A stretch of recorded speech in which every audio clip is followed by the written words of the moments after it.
Inspired by the Europeans for the Sportback, the 2023 Honda Accord EXL in crystal black over black interior. What is the EXL? Is it one of those spots where you want to be with the exterior styling, the wheels, and the interior components? I'm Anthony from Hawkeye Rides, and I'm going to go over all these specs and details so you can either option your Accord the way you want it, and you don't necessarily have to go to the dealership because I'm going to do the test drive for you, or you can just get the knowledge of why they went this route. Since 1976, the Honda Accord has been out. 11 generations. This is a staple for a family and luxury car at a price point that doesn't break the bank account. LED daytime runnings, 6 inches wider track than the prior generation. You're going to get front parking sensors, so it makes it a little bit easy because we don't have a 360-degree reverse camera. It's an active shutter grille for the first time, which supplements air when the 2.0 inline 4-cylinder hybrid engine needs it. Otherwise, it'll stay closed. Packing 204 horsepower underneath the hood, which is 8 horsepower less than the prior generation. With 247 pound-feet of torque, that's 15 pound-feet of torque more than the prior generation, with a weight distribution at 6139. Because this is the EXL, 17-inch pewter-painted alloy wheels. When you option the Sport L Hybrid, it'll be 19-inch matte black wheels. If you option the Sport Hybrid, it's 19-inch machine finish alloy wheels with black inserts. Another thing that's gone from the last generation is the 10-speed automatic transmission. Now we're getting an eCVT transmission, which is an electronically, continuously variable transmission. But you're getting MPGs with this. 51 in the city, 44 for the highway.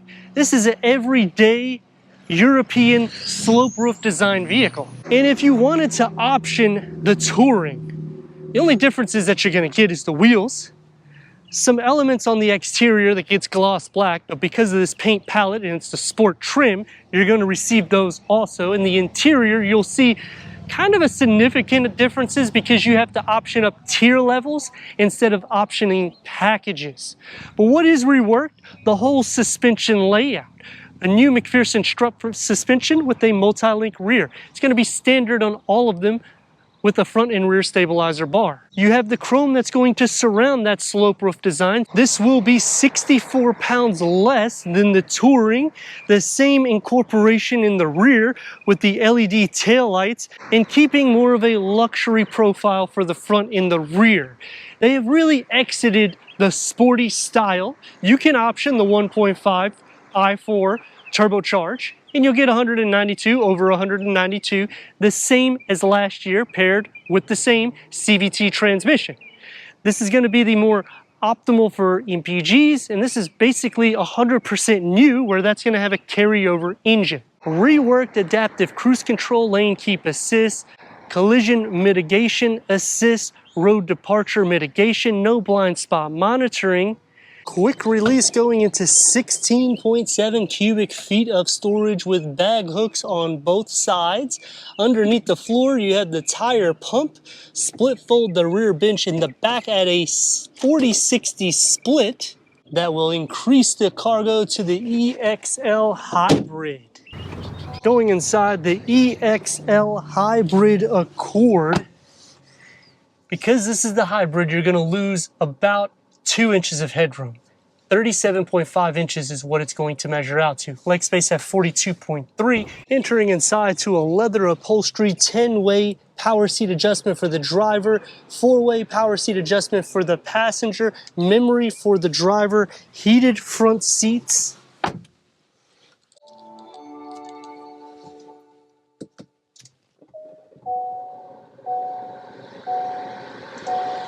So what's the difference? Well, you're going to receive the same mesh grille design for the air vents with the gloss black interior. All hybrids get the 12.3 touchscreen, wireless Apple CarPlay, Android Auto, Alexa built in, Wi-Fi hotspot, Honda Link, AM, FM.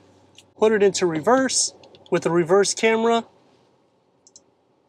different camera positions, and when you turn the wheel, the trajectory expands. Underneath, dual climate control settings. Heated front seat switches are where the ventilated seat switches are for the touring. So I like how they cleaned this up, because otherwise it would be over here and it would just look like it's missing a button. Underneath, 2 USB-C ports. We are missing the wireless charging pad because this is not the touring. Gloss black is going to go around the gear lever with the leather wrap. Driver mode select. All hybrids will have 3 driving modes plus the EV. Starting off with individual, which you can customize. When you click onto here, you can make all these as sport derived as you like. Sport mode or normal. Also EV. The gauge cluster is also standard digital reader. You can go through an array of information for the driver and different settings, changing the whole design layout.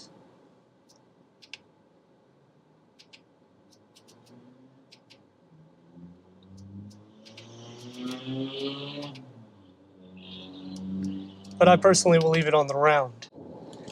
Going to a soft area where you're going to rest your arms, a 12-volt and a deep storage pocket. A leather wrap, 3-spoke steering wheel. It's multi-function with adaptive cruise control, lane keep assist, the paddle shifters, and the stocks.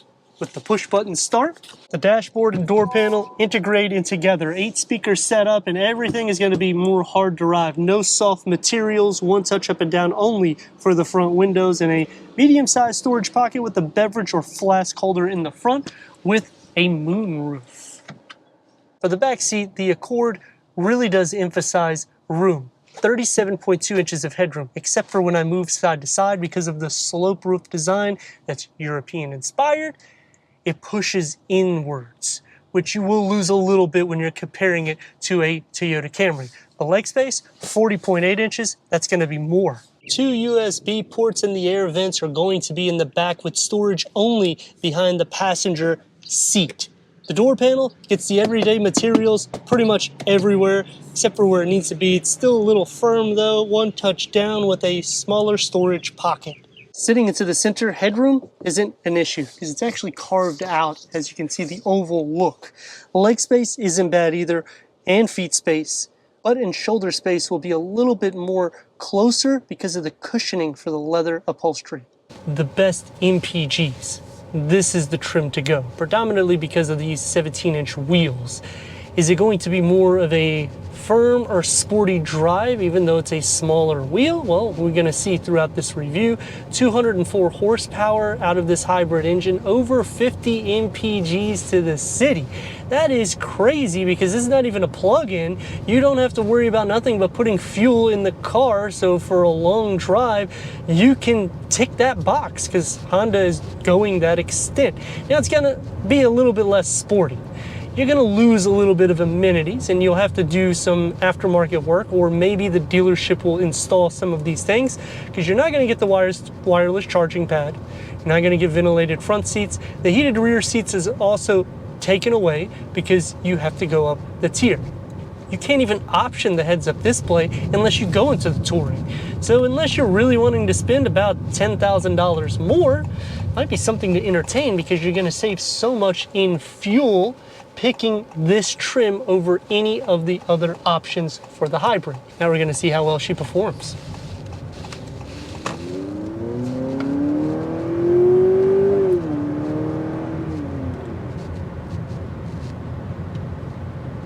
It's smooth. Is it smoother? Not as much. I would say it's about the same, really. I don't feel too much of a difference. But I will feel it in my pocket because it's also lighter. Same suspension, everything's reworked, including the front seats, which make this a little bit more luxurious. I wish they put cushion extensions though, because they're going European design. European vehicles, almost all of them have it. Even Italian cars are starting to now address that matter because I'm tall. I want it to be a little bit longer. Going into the positives of the vehicle, digital readers. A lot of this is derived out of the Acura line, and you're getting it for a Honda price. standard dual climate control, standard power seat adjustments when you get into the hybrid trim.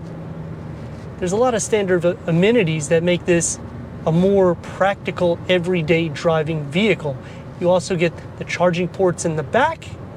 8-speaker setup, you're not going to get the Bose, you have to go to the touring trim for that. Some other nice things, more cargo space than Toyota, more leg space in the front and the back than Toyota. Head space is kind of questionable, but in the front it's definitely going to be a little bit more, even though it's a slope roof design.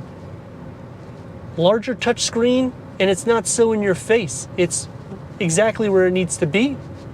They did the simple layout for the dashboard, and everything connects together. Things that I dislike about the vehicle, the dashboard is going to be harder materials.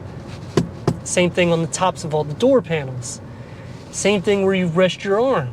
The only area that's soft is where you put it in the center, which for the price, kind of wish they would have at least given me a touch on the door panels.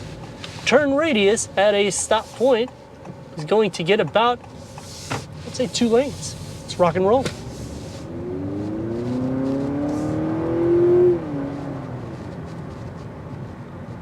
Some other things that they should have readjusted.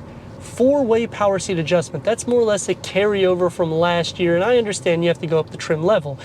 But give me 6 since you're giving me 10 on the passenger side. I do like, as I was saying in the interior, how they have adjusted the button layout for the heated seat switch, because when you get the ventilated for the touring, it's the same button, whereas it's heated here. So you don't look like you're actually missing a button. They keep it very seamless and clean.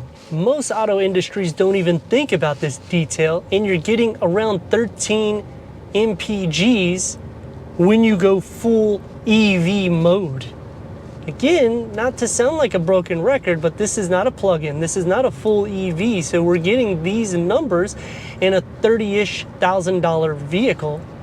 These are really good bargains for your everyday drive. The comfort in the seat is a little bit more comfortable in the front. The back seat is comfortable, except for when you put 3 adults my dimensions. It will be a little bit tighter. The cloth seat will actually be the most comfortable when you're talking about rear seat. It even has auto hold with a volume button, so you don't have to have everything touch derived.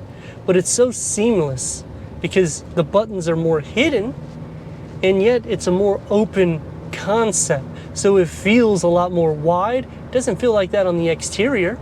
It doesn't feel that much longer, but it has so much more room than the competition. I'd like to thank Ocean Honda for giving us this 2023 Honda Accord EXL Hybrid for our car review. If you're already a subscriber, thank you for being part of the Hawkeye community. If not, I don't know what you're waiting for. Click the next video so you can check out the Honda Accord Touring, the subscribe button. Check out the merchandise website and Instagram. Leave a comment and a like.